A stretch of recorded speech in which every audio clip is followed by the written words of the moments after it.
Durante mais de 20 anos, um homem percorreu as ruas e parques da região de Ruhr, na Alemanha. Caçando silenciosamente, ele não escolhia apenas suas vítimas, ele as preparava. Ao cair da noite, a paisagem ideal se tornava seu campo de caça e ninguém suspeitava. Seu nome era Joachim Kroll. Para os vizinhos, um homem tímido de fala baixa. Para as autoridades, um fantasma que parecia escapar de todos os rastros deixados. Mas para aqueles que conheceram seu verdadeiro rosto, ele foi o canibal de Duisburg. Hoje vamos desvendar como um zelador solitário se transformou nos assassinos mais cruéis da Alemanha. Eu sou o Luiz Belmont. Prepare-se para conhecer a história real de um predador humano que se escondia à vista de todos e que levou décadas para ser detido.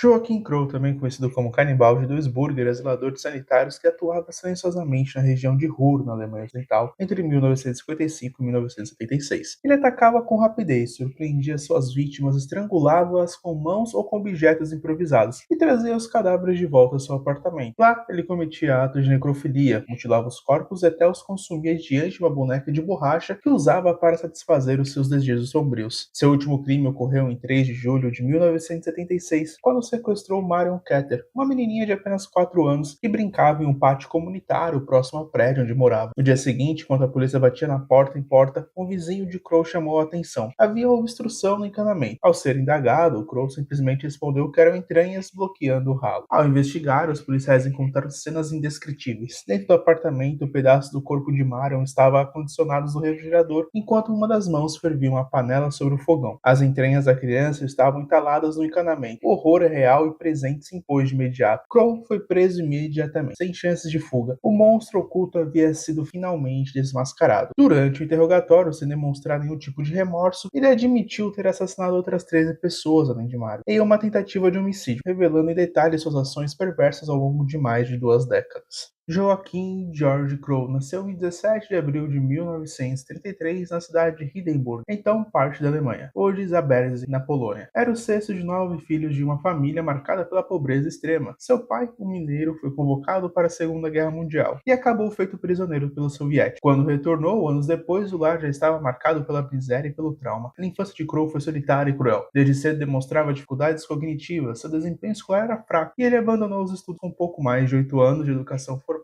Testes feitos mais tarde indicaram um QI de apenas 78, sugerindo deficiência intelectual leve. Isso tornava alvo de chacotas constantes. Colegas zombavam de sua fala lenta, de seu jeito ingênuo e até do fato de ainda molhar a cama na adolescência. Na vida familiar, as coisas não eram melhores. Sem afeto e sob constantes humilhações, Kroll se fechava em um mundinho próprio. Ainda criança, passou a demonstrar comportamentos perturbadores. Relatos apontam que ele abusava sexualmente de animais e observava fascinado o abate de porcos e coelhos. Mais tarde, ele próprio diria que essas cenas de sangue e sofrimento animal o excitavam sexualmente. Aos 22 anos, a morte de sua mãe, em 1955, marcou um divisor de águas. Foi nesse mesmo ano que ele cometeu o seu primeiro assassinato. Para Kroll, matar tornou-se o prolongamento natural de suas fantasias. Ele descobriu que a sensação de poder e controle sobre a vida de outro ser humano lhe proporcionava um tipo de prazer que jamais conseguiria em relações normais. Ele nunca construiu vínculos afetivos genuínos. Vivia sozinho em pequenos apartamentos, trabalhando como zelador de sanitários nas empresas Mannesmann e Thyssen, em Duisburg. Ganhava pouco, mas levava uma vida espartana e invisível. Para os vizinhos, era apenas um homem estranho, de olhar baixo e poucas palavras, que passava desapercebido. Essa invisibilidade foi a chave que lhe permitiu agir por mais de 20 anos sem ser pego. Quanto à motivação, Kroll nunca ofereceu uma justificativa moral. Durante os interrogatórios, afirmou friamente que praticava canibalismo para economizar dinheiro com a comida, como se a frase fosse banal. Na verdade, a necrofilia e o consumo de carne humana eram extensões de um impulso sexual patológico que ele já alimentava desde a juventude. Sua mente parecia incapaz de diferenciar a vida humana do que ele via como matéria-prima para seu prazer e sustento. E assim, um homem com aparência frágil e despretensiosa se tornou um dos assassinos mais cruéis da história da Alemanha. Quando Joachim Kroll matou pela primeira vez em fevereiro de 1955, o ato não foi fruto de um impulso momentâneo. Ele já havia fantasiado a cena inúmeras vezes. A vítima foi Ingrid Strell, uma jovem de 19 anos que voltava para casa sozinha. Kroll a seguiu até uma área isolada, atacando-a com brutalidade. Estrangulou-a, violentou seu corpo já sem vida e, com frieza de quem se manuseia um objeto, tirou partes da carne. Depois deixou o corpo abandonado como se nada tivesse acontecido. Mais tarde, descreveria esse momento como libertador. O sucesso em escapar impune reforçou sua confiança confiança. Um ano depois, em março de 1956, encontrou Erica Schulter, de apenas 12 anos. A cena se repetiu, abordagem rápida, estrangulamento, abuso e fuga. Ele sabia escolher locais ermos sempre de difícil acesso para a polícia. Nos anos seguintes, Crowe aprimorou seu método, procurava vítimas vulneráveis, meninas que caminhavam sozinhas, jovens distraídas ou até casais em momentos íntimos. Em 1959, ao matar Clara Freda Tesmer, de 24 anos, foi o mais ousado, retirou pedaços da carne da vítima e os levou para casa. Para ele, essa prática não tinha nada de simbólico, fazia parte de um ciclo de prazer e consumo. Clara não foi apenas assassinada, foi tratada como fonte de alimento. A polícia, porém, não fazia ideia de que estava lidando com um canibal. Pouco tempo depois, ainda em 1959, atacou Manuela Quinoche, de 16 anos. O corpo ele foi encontrado com lacerações nas coxas e nádegas, áreas onde ele havia cortado a carne. Enquanto investigadores tentavam entender o padrão, Crowe já planejava a próxima abordagem, que foi em 1962. Cometeu um crime que marcaria a impunidade do seu reinado de terror. Petra Kiese, de 13 anos, foi encontrada em um matagal, com sinais claros de mutilação. Um homem inocente foi preso no lugar de Crowe e acabou tirando a própria vida na prisão. Não foi um caso isolado. Pelo menos 3 homens foram acusados injustamente por crimes que mais tarde se descobriu serem obras dele. Ainda no mesmo ano, ele assassinou Monica Taffel, de 12 anos. Ele tirou partes da carne do corpo, mas deixou a maior parte no local. Novamente, outro homem foi acusado e pressionado pela opinião pública, também se suicidou. Para Crowe, isso era apenas confirmava que estava seguro. A polícia estava perseguindo as pessoas erradas. Porém, houve momentos em que o predador encontrou uma residência. Em 1965, tentou atacar um casal, mas o homem, Hermann Schmidt, reagiu. Crowe o matou, mas a namorada conseguiu fugir e relatar o caso à polícia. Mesmo assim, sem evidências, o caso acabou esfriando. Já em setembro de 1966, estrangulou Ursula Holling, de 20 anos, em um parque. O namorado dela, presente na cena, foi acusado e acabou se matando na prisão. Essa sucessão de erros de investigação fortaleceu ainda mais o senso de vulnerabilidade.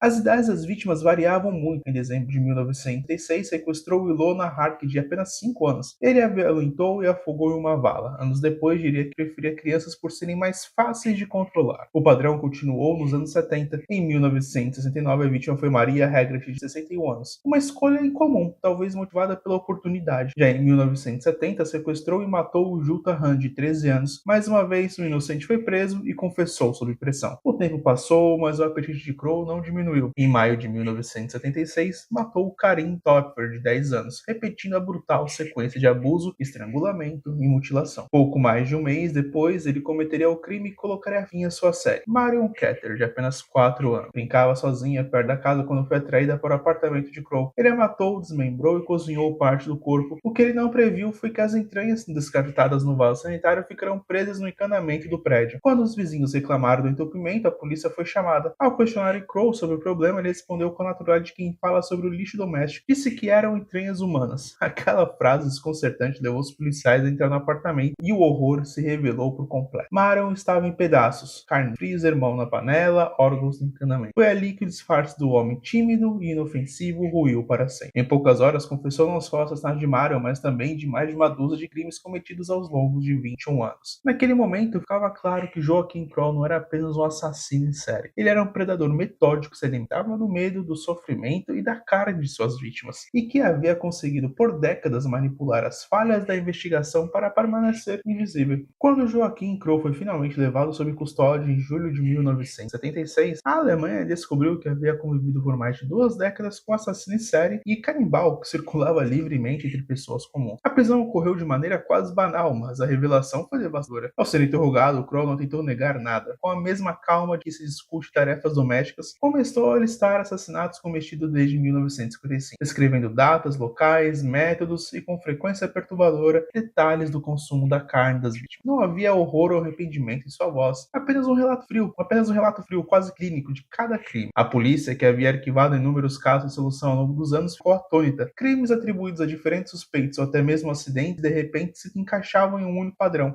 A confissão de Crowe reabriu investigações e expôs falhas profundas no sistema policial da época, falhas que permitiram que ele matasse por mais de 20 anos sem ser capturado. O julgamento começou em 1982, 6 anos após sua prisão, devido à complexidade das investigações e à necessidade de reunir provas para cada acusação. No tribunal, Crowe apareceu como um homem baixo, de aparência frágil, vestindo roupa simples e com um semblante quase apático. Essa imagem contrastava violentamente com a monstruosidade de todos os seus atos. Os psiquiatras forenses diagnosticaram Crowe com severo atraso mental e distúrbios sexuais graves, mas declararam que ele era capaz de compreender a natureza de seus crimes.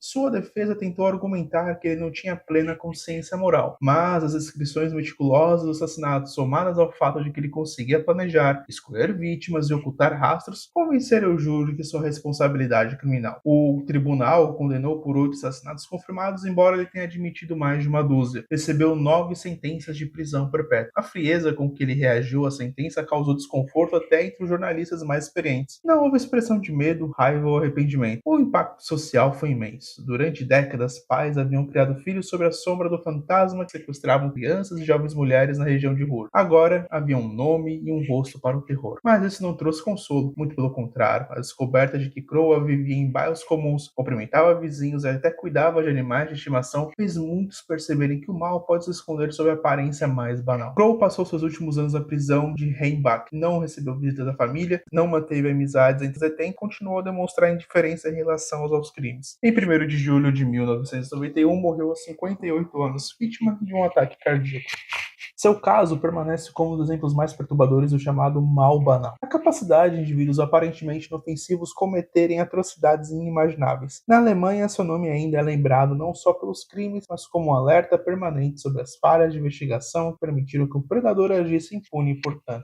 Quando pensamos em monstros, geralmente imaginamos criaturas de lendas, distantes e irreais. Mas Joaquim Crowe provou que os verdadeiros monstros podem usar roupas comuns, carregar sacolas de compras e viver ao lado de nós, invisíveis até o momento em que a verdade sangra a superfície. Sua história é um lembrete perturbador de como a maldade pode se esconder atrás da banalidade. Um homem aparentemente inofensivo, quase caricato, que à noite se tornava o protagonista de um horror indescritível. Durante décadas, a polícia e a população viveram como um predador silencioso circulando livremente, e isso levaria à pergunta mais inquietante de todas: quantos outros como ele ainda existem por aí? O caso de Crowe também expôs falhas no sistema investigativo da época. Erros de perícia, prisões justas e incapacidade de conectar crimes semelhantes que se estendiam por anos. E mesmo após a sua prisão, o peso das vidas destruídas não desapareceu. Ficou marcado na memória coletiva da Alemanha, ferida que nunca cicatriza por completo. Mas talvez a parte mais assustadora seja outra. Crowe nunca demonstrou remorso. Até o fim falava de seus crimes como se descrevesse tarefas domésticas. Isso nos obriga a confrontar uma verdade desconfortável. Alguns indivíduos simplesmente não podem ser compreendidos entre os parâmetros normais da empatia humana. E agora, eu deixo essa reflexão para você. O que é mais perturbador? O ato brutal em si ou o fato de que, durante anos, ninguém suspeitou do velho solitário do apartamento? Se você quer continuar explorando histórias sombrias como essa, inscreva-se no Ser Sombrio. Aqui, nós caminhamos ao lado do abismo, revelando as verdades que muitos preferem manter escondidas.